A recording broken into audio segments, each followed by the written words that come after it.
Hey guys, we are here again.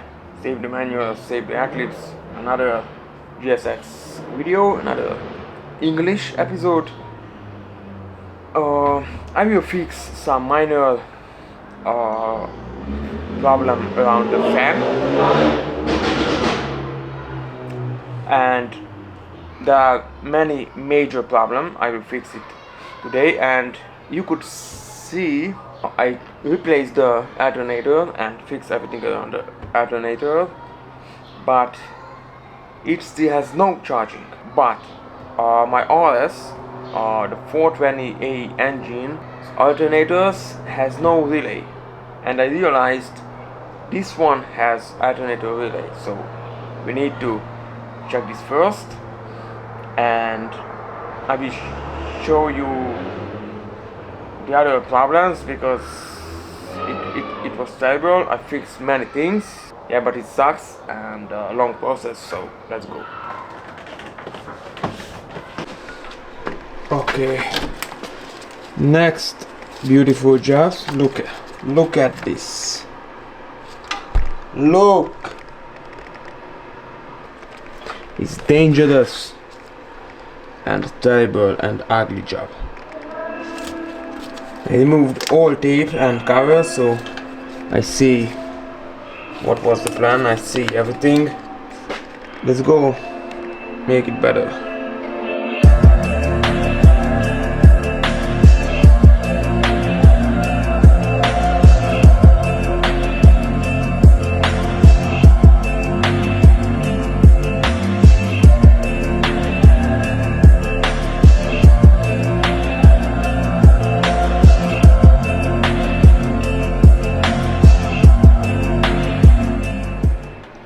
Alright, it's way better. The wire here is done. Put cover 2. Next one is relay. You can find the alternator relay there, and I checked the connector and it's in terrible condition, so check this. The relay connector, so difficult to remove the terminal. I tried to remove this, but the 3 wires broken, so I don't care. I push this out and put a new one. Yeah, nice. Okay, new terminals are done. So there is a black with white line, and together black with yellow line and blue. The double wire is here, so this is the back, so here, and the single wire is here, like this, because the terminal is not same like the stock inside. It's moving, but I will put a little glue, removable glue, on the back, and after I got the new relay and I installed the new relay, I will put tape around the wall relay because it's safe.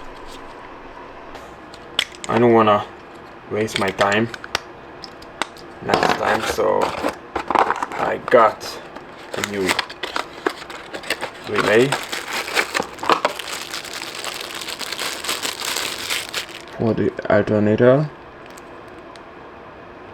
I put the new relay, install it back, and let's go. We check the problems disappeared or not. Now we check the excitation current. We need this pin, the second,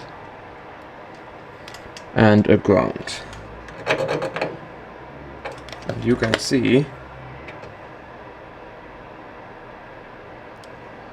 the 12 volt is okay without running and without ignition. the B plus is okay. The ground through the board at the bottom is okay. The relay is okay. The fuse is okay. Start it up.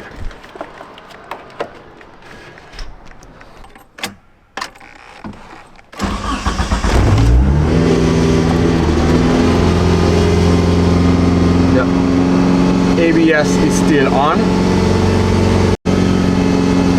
The check engine still on.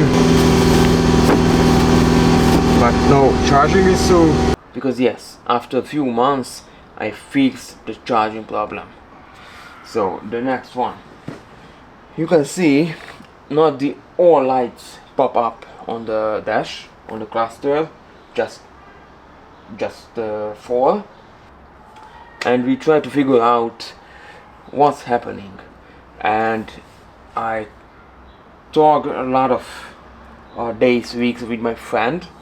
And the first sign was we realized this is the small, one of the two small wiring harness under the dash.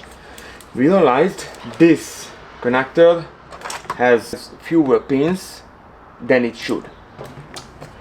So when I bought the car, I saw the dashboard still moving, and it wasn't bolt on. So I think they didn't finish the dashboard replacing. It was fresh, so it wasn't bolt on. Yes, because the black dashboard, it's more rare in a GSX, and it looks better and looks cool, and that's why they wanted to replace. And we checked this with the number. It came from a GS, I think it's GS model. So the GS has 428 engine, and we saw the problems. I don't know why, but they replaced the dashboard with this small harness, which is different than the GSX small harness. So that is the main wiring harness under the dashboard. It's go through next to the frame, and there is another one small harness with the cluster connectors under this section. And the 428 engine is non-turbo, and the cluster is so different. It has no turbo pressure gauge, no oil pressure gauge, and it's different. That's why the lights didn't pop up. So of course I had to buy a small harness for the GSX, because the 4G CCT engine or GST, I guess it came from GST. It's same. It depends on the extras like the tempomat, electric mirrors, windows, but the harness contains the all connectors for the full extras. By the way, you can see the serial number, and it says it's from a 428 engine car. So yeah, we found it, and I was lucky because it still moves, so wasn't a big deal. When you wanna replace this harness, you need to pull the dashboard just a little bit. I have to unplug all the cluster connectors and everything.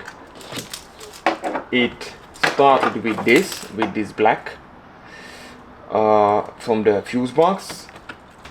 So yeah, the black from the fuse box, these two from here, from the bottom, these 3 from this panel, the fog, the window, I mean the mirror, and after that these 3 for the cluster. You can remove to the bottom. There is a hole for these. This another 2 for this panel, for the sender, and these 2 bigger goes to the radio, behind the radio. This section go to the the glove box or the lights. There's a bolt here, this is go to the right dashboard speaker, this one is go to the glove box switch, and I don't know what is that. And I put this together, everything is good, no fire, no short circuit, so let's see what's happening.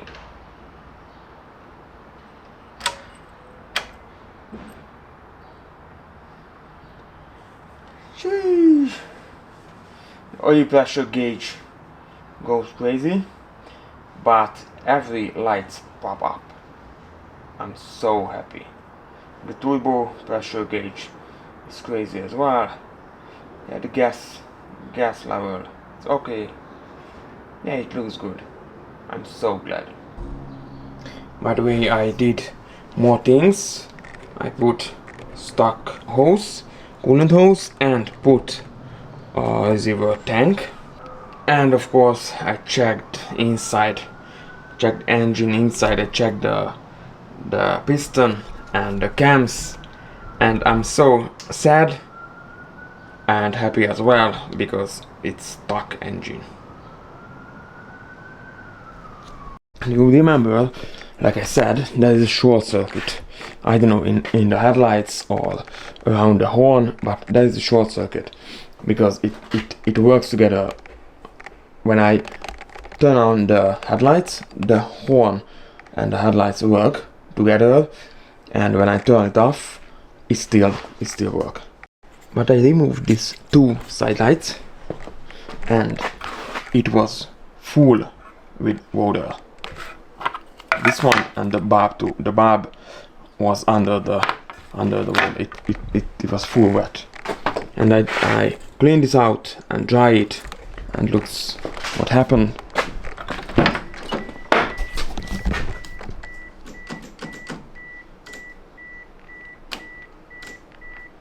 The problem solved.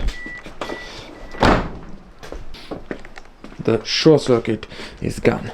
And another thing, because you can see I have a ABS warning lights on the dash, and I thought I had to check the ABS sensors. No ABS sensors. So you can see they cut the wires. Here the ABS sensor missing, but the other side is okay. So I need two sensors. Maybe I can repair the front, but I need the rear ABS sensor, and I have to find where is the two wires which is come to the ABS sensor.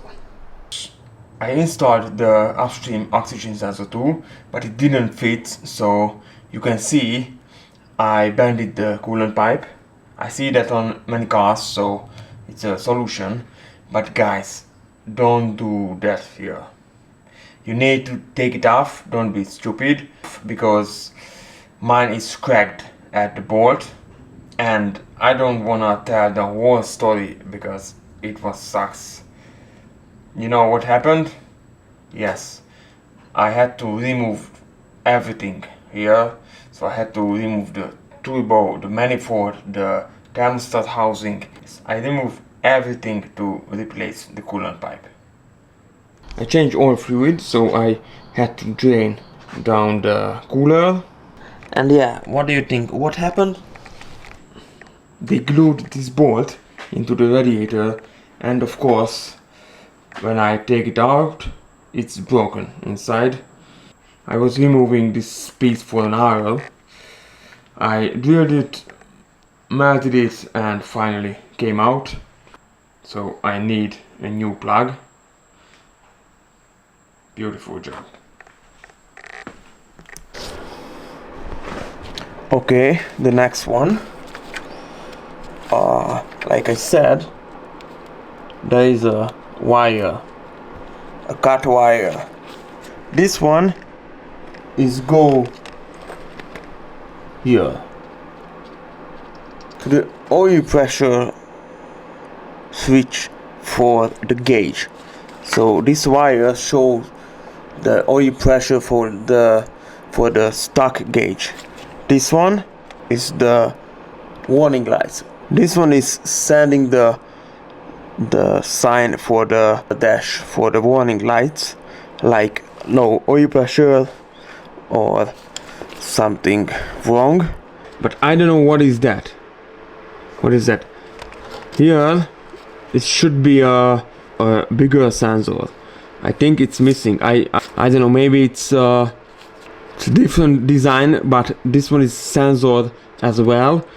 But I ordered a stock sensor, the bigger one, and yeah, I will connect it. The oil pressure gauge switch. This one is send the oil pressure to the gauge. And I don't know who idea was that. Comment below if you know why they use this connection here. Fortunately, I found not oil, but I found a connector for this. So stupid connector, but yeah, fortunately I found new one. What a stupid idea.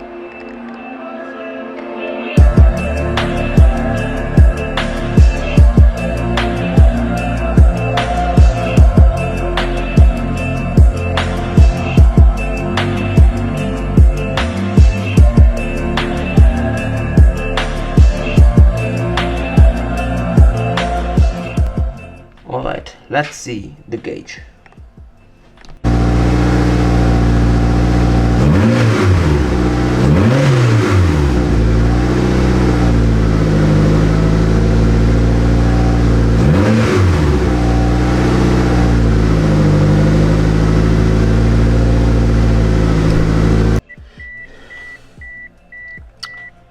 Fuck. Yeah, the turbo pressure is wrong too, but the oil pressure is fucked up. It doesn't move, so it's not solved.